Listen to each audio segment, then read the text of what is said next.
प्रिय भक्तगण, आज हम आपको एक कथा का श्रवण करा रहे हूं जो सुनने मात्र से आपके जीवन में सुख, संपत्ति और धन की वर्षा होगी।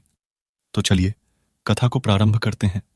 एक बार की बात है, माता पार्वती पृथ्वीलोक पर पहुंची और देखी कि एक युवा जो खूब बोलता था और सबकी चुगली करता था, लंबे लंबे डींग हाँकता था। तब माता पार्वती भगवान शिव से कहती हैं, हे प्राणनाथ, आपका एक भक्त जो खूब अपने आप को अक्लमंद और होशियार समझता है और दूसरे को अपने आगे कुछ नहीं समझता है और लोगों को तंग करता रहता है, इसलिए आप उस युवा को मार्गदर्शन करें। अगर आप यह कहानी सुन रहे हैं तो पूरा सुनिए। इस कथा को आधा अधूरा छोड़ कर जाने की गलती मत करिएगा, क्योंकि इस पवित्र कथा को पूरा सुनने से मनचाहा फल की प्राप्ति होगी। इसलिए इस कथा को पूरा सुने। आप शिव भक्त हैं तो भोलेनाथ का अनादर न करें। तब भगवान शिव कहते हैं, हे प्रिय, आप निश्चिंत रहें, मैं एक शिव सन्यासी का रूप धारण करके अपने भक्त को ज्ञान दूंगा और उसे यह सब करने से रोकूंगा। इतना कहकर भगवान शिव पृथ्वी लोक सन्यासी का रूप धारण करके पहुंच जाते हैं और एक गांव में आश्रम बनाकर ध्यान करने लगते हैं। आश्रम बहुत भरा था। हजारों अन्य शिष्य अपने ज्ञान तथा संदेश प्राप्त करने के इच्छुक दूर दूर से यहां पहुंच गए। एक दिन वहां एक ऐसा शिष्य पहुंचा जो शिव का भक्त था और बहुत बातें करता था, हर वक्त बोलता रहता था। जब वह उस गांव में शिक्षा लेने गया तो वह हर रोज उस गांव के हर घर से नई कहानियों का संग्रहण करके आश्रम लौटकर दूसरे शिष्यों के सामने उन्हें सुनाने लग जाता। और वह दूसरे शिष्य की बुराई करने और चुगली करने का उसे बहुत शौक था और वह दूसरों के सामने अपनी प्रशंसा करने का प्रयास करता था।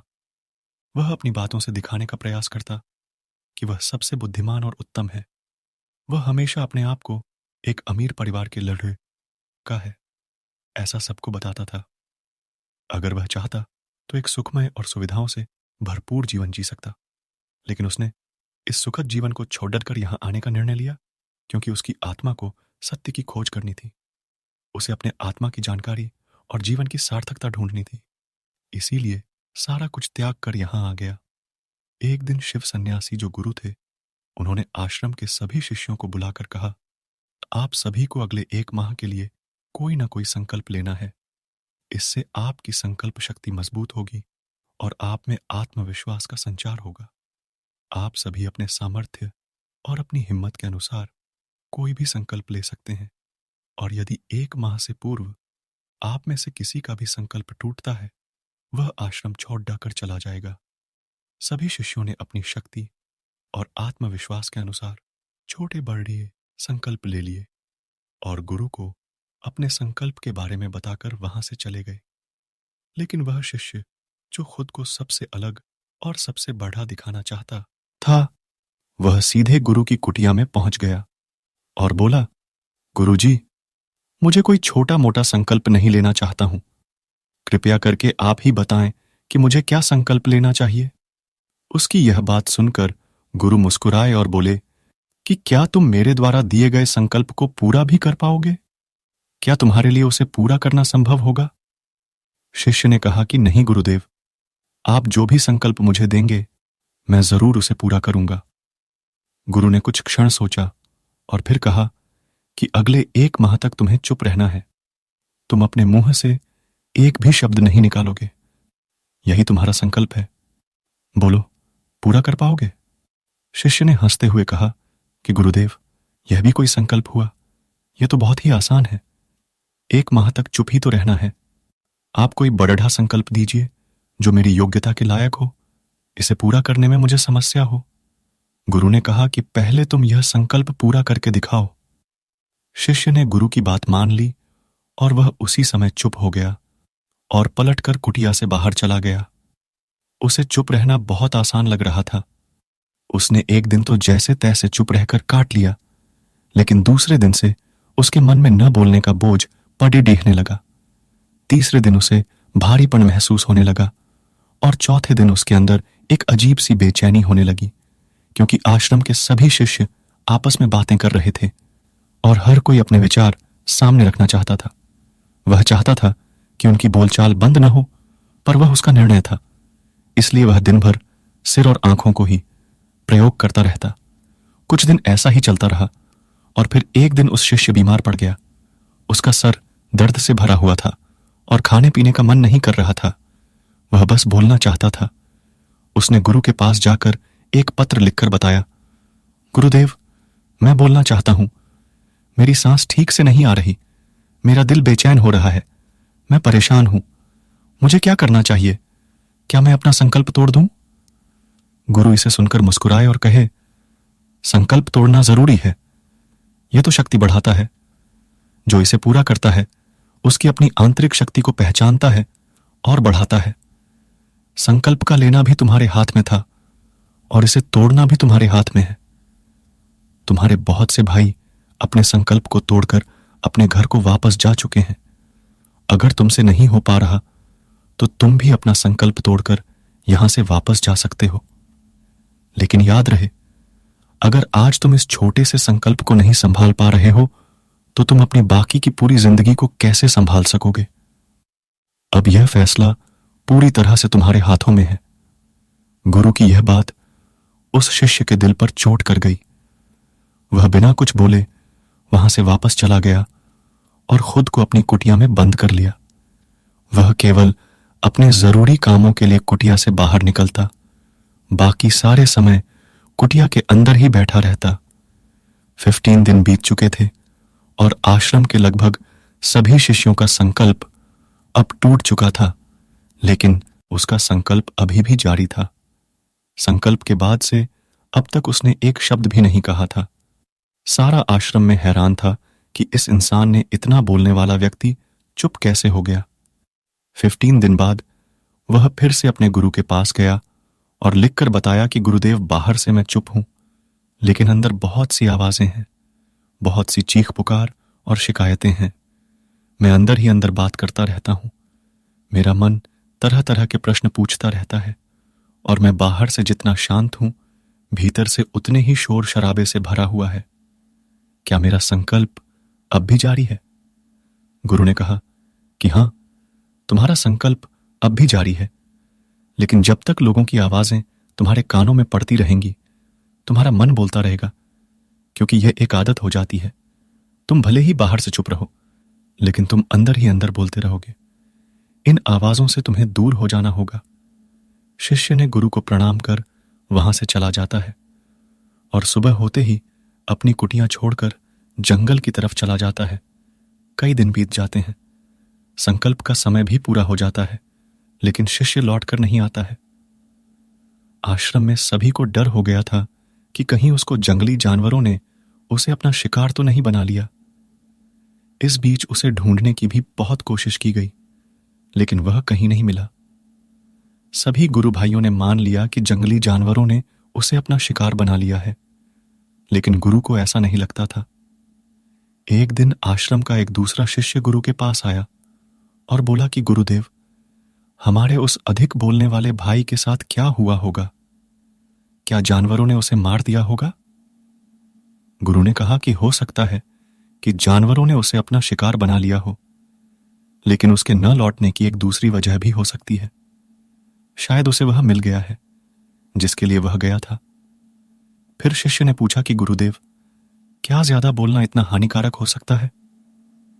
गुरु ने कहा कि इंसान के जीवन के बहुत सारे दुख होने से एक दुख यह भी है कि वह कभी चुप नहीं रह सकता, हमेशा कुछ ना कुछ बोलता ही रहता है।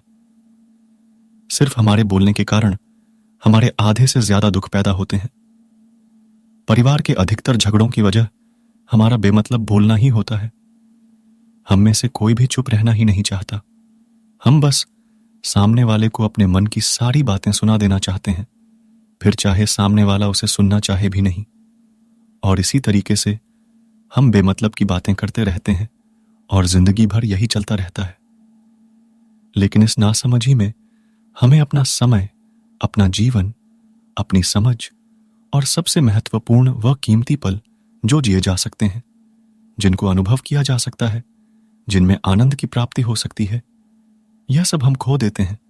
लेकिन इसके बदले हमें मिलता क्या है? कुछ नहीं। सब व्यर्थ और बर्बाद हो जाता है। इस पागलपन में हमने कितने कीमती पलों को खो दिया। इसका एहसास केवल कुछ ही लोगों को हो पाता है। बाकी लोग जैसे उन्हें अपने आने का ही पता नहीं, खुद के बारे में वह जानते ही नहीं, उसी तरह उन्हें अपने जाने का कभी पता नहीं चल पाता। वह खुद को अपनी कभी भी खोज नहीं कर पाते हैं। शिष्य ने पूछा, गुरुदेव, फिर इसका समाधान क्या है? गुरु ने कहा कि पूरी जागरूकता के साथ अपने विचारों को देखना यही एकमात्र तरीका है। सारी मानसिक समस्याओं का वर्तमान में रहकर चिंतन करना, पूरी जागरूकता के साथ अपना काम करना जिंदगी में चमत्कारिक बदलाव ला देता है। कुछ लोग हमेशा चिंता करते रहते हैं, लेकिन चिंता की जगह उन्हें चिंतन करना चाहिए। चिंतन करने से ही आदमी अपने आंतरिक स्वरूप को पहचान पाता है। उसके बाद वह शिष्य गुरु से अपने सवालों के उत्तर प्राप्त करता है। वहां से जाने के लिए उन्हें प्रणाम करते हुए 3 महीने बीत गए थे, लेकिन उसके बारे में कोई जानकारी नहीं थी। सभी गुरु भाइयों ने उसके वापस आने की उम्मीद छोड़ दी थी। लेकिन एक दिन वह आश्रम में लौटता है। उसे देखकर सभी हैरान और खुशी से फूले नहीं समाते हैं। लेकिन अब वह वही नहीं था जो वह वहां से गया था। वह अब दूसरा इंसान बनकर वापस आया था। उसके अंदर एक गजब का बदलाव आ गया था। उसके चेहरे पर एक गजब का ठहराव और आंखों में बड़ी शांति थी। आश्रम में पहुंचते ही सभी गुरु भाइयों ने उसे चारों तरफ से घेर लिया और बातें करने लगे। वह भी अपने गुरु भाइयों से बात करने लगा। उससे बात करने वाले शिष्यों ने अनुभव किया कि अब वह पहले जैसा उतावला और बातूनी नहीं रह गया था। उसके मुंह से एक एक शब्द बहुत ही सुलझे हुए और मधुरता के साथ निकल रहे थे। थोड़ी देर तक गुरु भाइयों से बात करने के बाद वह सीधे गुरु की ओर बढ़ गया। उसने गुरु के पैर छूकर कहा, गुरुदेव, क्या मैं अब भी मौन हूं? क्या मेरा संकल्प अब भी जारी है? गुरु ने थोड़ी देर तक शिष्य की आंखों में गहरे ध्यान से झांका और फिर कहा, हां, तुम अब भी मौन हो। तुम्हारे मुंह से एक भी शब्द नहीं निकल रहा और तुम्हारा संकल्प अब भी जारी है। शिष्य ने कहा, गुरुदेव, जब मैं आश्रम आया था तो मेरा मुंह तो चुप था, लेकिन मेरे अंदर बहुत सारी आवाजें थीं। मेरे मन में बहुत सारी चिंताएं थीं जो बंद नहीं हो रही थीं। मैं जंगल चला गया कि वहां शांति मिलेगी और मेरे मन की बकबक कम हो जाएगी। लेकिन मैं जितना एकांत में जाता गया, मेरे अंदर की आवाज उतनी ही तेज होती गई। मेरे भीतर की पुरानी से पुरानी आवाज मुझे सुनाई देने लगी। तब कहीं जाकर मैंने महसूस किया कि मैं कितना गलत कर रहा था। जब मैं अपने परिवार वालों, दोस्तों या फिर गुरु भाइयों को बुरा भला कहता था, तो उस समय मुझे लगता था कि मैं सही कर रहा हूं। जब मैं गुरु भाइयों की एक दूसरे से चुगली करता था, उनका मजाक बनाता था, तब मुझे यही लगता था कि मैं उनसे बेहतर हूं और मैं सही कर रहा हूं। मैंने पहली बार महसूस किया कि मैं कितना गलत बोलता था। काफी दिनों तक ये आवाजें या शिकायतें मेरे अंदर चलती रहीं, लेकिन धीरे धीरे करके एक दिन ये सारी आवाजें मेरे अंदर से समाप्त हो गईं। अब मैं भीतर से भी मौन हो गया। उस घने जंगल में बाहर से बोलने वाला कोई नहीं था और भीतर कोई आवाज बची ही नहीं थी। और मैंने उस दिन पहली बार मौन का सही मतलब समझा। मेरे चारों ओर बहुत शांति थी। हालांकि अब भी मुझे वह आवाजें आ रही थीं जो पहले आती थीं, लेकिन तब मैं उन्हें सुन नहीं पा रहा था। पर अब वह सभी आवाजें मुझे स्पष्ट रूप से सुनाई दे रही थीं। हवा के चलने की आवाज, चिड़ियों के चहकने की आवाज और पानी के बहने की आवाज। ये सभी आवाजें मैंने पहली बार सुनी थी। अपने चारों ओर इतनी शांति मैंने पहले कभी नहीं महसूस की थी। और आखिरकार जब यह शांति मुझे महसूस हुई तो मैं अंदर से चिल्ला उठा। मैं बोल उठा कि हे ईश्वर, यह कैसी शांति है? सभी कुछ इतना शांत क्यों है? लेकिन मेरे चिल्लाने के बाद भी वह शांति भंग नहीं हुई। सब कुछ पहले के जितना ही शांत था, बाहर भी और भीतर भी। गुरुदेव, मेरी आंखों से आंसुओं की धाराएं बह रही थीं। अभी मैंने अपने गुरु भाइयों से बात की, मैंने आपसे बात की। मैं बोल रहा हूं, मैं चल रहा हूं, मैं सब कुछ देख रहा हूं, लेकिन मैं अपने भीतर एकदम एकांत में हूं और मैं भीतर से अकेला और एकांत महसूस करता हूं। जब मैं खुद से शोर शराबा करना भी चाहता हूं, तब भी अंदर से एकांत ही रहता हूं। अब सब कुछ दिखाई पड़ने लगा है, सब कुछ सुनाई पड़ने लगा है। गुरु ने अपना आखिरी उपदेश देते हुए कहा कि जब तक हम बाहर की तरफ बोलते रहेंगे, भीतर अशांति ही बनी रहेगी। लेकिन जिस दिन हम भीतर की तरफ मुड़ जाएंगे, तब हमारे मुंह से कुछ भी निकलेगा, तब भी हम शांत ही रहेंगे। दुनिया में जितनी भी बुराइयां हैं, ज्यादातर हमारे बोलने से ही उत्पन्न होती है, क्योंकि हम चुप रहना कभी चाहते ही नहीं हैं। चुप रहना भी एक बातचीत होती है, लेकिन वह हमारी अंतरात्मा से बातचीत होती है। हम अक्सर जितनी आवश्यकता होती है, हम उससे अधिक बोल देते हैं। हम विरोधी की बातों को नहीं सुनना चाहते, बल्कि हम उनकी बोलचाल को रोकना चाहते हैं। हम उन्हें यह बताना चाहते हैं कि हम कौन हैं, हम क्या कर सकते हैं, और यह हमारे जीवन का उद्देश्य होता है। हमारी सारी ऊर्जा उनकी बकवास में व्यर्थ हो जाती है। इसी तरह समाज में लोग दुखों से भर जाते हैं, क्योंकि वे हमेशा एक दूसरे को सुनने के बजाय सिर्फ बकवास करते हैं, समझने की कोशिश नहीं करते। चुप रहना भी उन्हें कभी सिखाया नहीं गया है, क्योंकि चुप रहने वाले को बेवकूफ समझते हैं। दुनिया के सभी संघर्षों का कारण हमारी भरी बातें करना होता है। इसलिए हमें सिर्फ उतना ही बोलना चाहिए जितना आवश्यक हो, क्योंकि बेकार की बकवास ऊर्जा को खर्च करती है और हमें अपने अंदर की ओर नहीं ले जाती, क्योंकि यह हमें बाहरी दुनिया की ओर खींचती है। और बाहर है ही क्या, इस संसार के अलावा। लेकिन अगर हमें अपने भीतर के संसार की ओर मोड़ जाए, अपने अंदर की यात्रा करनी शुरू कर दे, तो हमें अपने मुंह को बंद रखना होगा। इसीलिए जो भी ज्ञानी हुए, वे सभी एकांत में चले गए, ताकि उन्हें अधिक बोलने की आवश्यकता न पड़े, अधिक सुनने की आवश्यकता न पड़े। वे एकांत में रहें और शांत रहें, इसलिए वे अपने अंदर की यात्रा आसानी से कर सकें।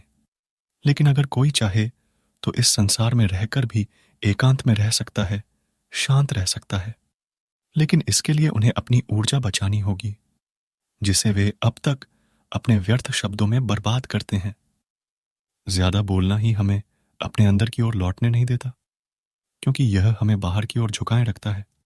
और यह कहकर गुरु और शिष्य दोनों मौन हो जाते हैं और मौन जाते हुए ध्यान में प्रवेश कर जाते हैं। फिर भगवान वहां से अंतर्ध्यान हो जाते हैं। ओम नमः शिवाय। इस वीडियो को बोलते समय कोई त्रुटि हो तो मैं क्षमा चाहती हूं। उम्मीद है आप सभी को यह वीडियो अच्छी लगी होगी। अगर आप शिव के सच्चे भक्त हैं तो चैनल को सब्सक्राइब और वीडियो को लाइक करके कमेंट में हर हर महादेव लिख दीजिए।